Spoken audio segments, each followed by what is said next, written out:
Hi, I'm Sara Ynez Calderon, and I'm going to bring you the top 10 Latino political events in 2012. The first was the Congressional Hispanic Caucus elected a new chair, Ruben Hinojosa, a congressman from Texas, after another Texas congressman, Charles Gonzalez, decided not to seek re-election. Then, as you may or may not recall, the Obama campaign had 35 co-chairs, 7 of whom were Latinos, including Eva Longoria, San Antonio Mayor Julian Castro, and others. So check that out. And then we had Astro Jose, the most famous Latino astronaut, run for Congress in California's 10th district. He didn't end up winning in the mostly conservative district, but it was a pretty big deal that he ran. He has a great life story, farm worker turned astronaut turned congressional candidate. So check that out. All these links are going to be in the description, by the way. Then we had a really great kind of coming from behind victory in a new congressional district in Southern California near the Palm Springs area. An emergency room physician, Raul Ruiz, who also has just a real great, inspiring, his parents were farm workers. He has 3 degrees from Harvard.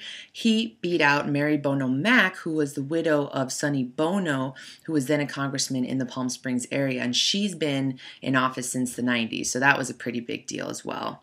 Then, of course, we had the Obama administration's deferred action. In case you don't remember exactly what that means, it was the Obama administration's way of giving legal status or some sort of legal status to dreamers, which are these undocumented students who grew up here. And so it basically gives them, a way to apply for some sort of status. It doesn't give them the ability to work, but many believe it's a step in the right direction.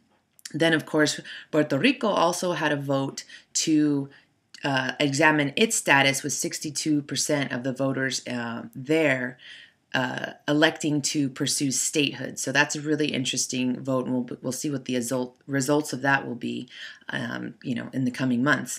Then we had the first ever Latino U.S. Senator from Texas, Cuban Republican Tea Party favorite Ted Cruz. That's a pretty big deal. You should check that one out because basically Mexican Americans in Texas have been historically excluded from the political process. In comes this Tea Party favorite, ousts the Republican institutional favorite, and we have a Latino senator in Texas.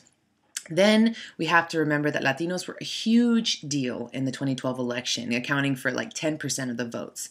So this whole idea of like the decade of the Hispanic or Hispanics coming through for the political parties is finally actualized. What does that mean, and who's going to be the most inclusive political party? That's something we'll have to see in 2013. Then, of course, the Obama administration had record-breaking deportations this year, which is an unfortunate event and marker in Latino politics, but an important one for us to examine nonetheless, especially as it has repercussions as pertaining to whether, that Latino voter profile being so important to both major political parties in the country. Finally, San Antonio Mayor Julian Castro was the first ever Latino keynote speaker at the Democratic National Convention.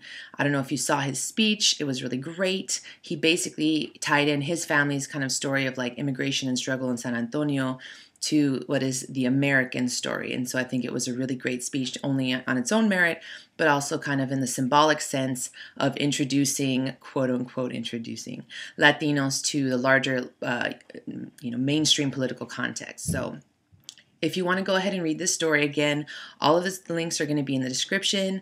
I'm Sara Ynez Calderon. Follow me on Twitter. I'm Sara Chica D.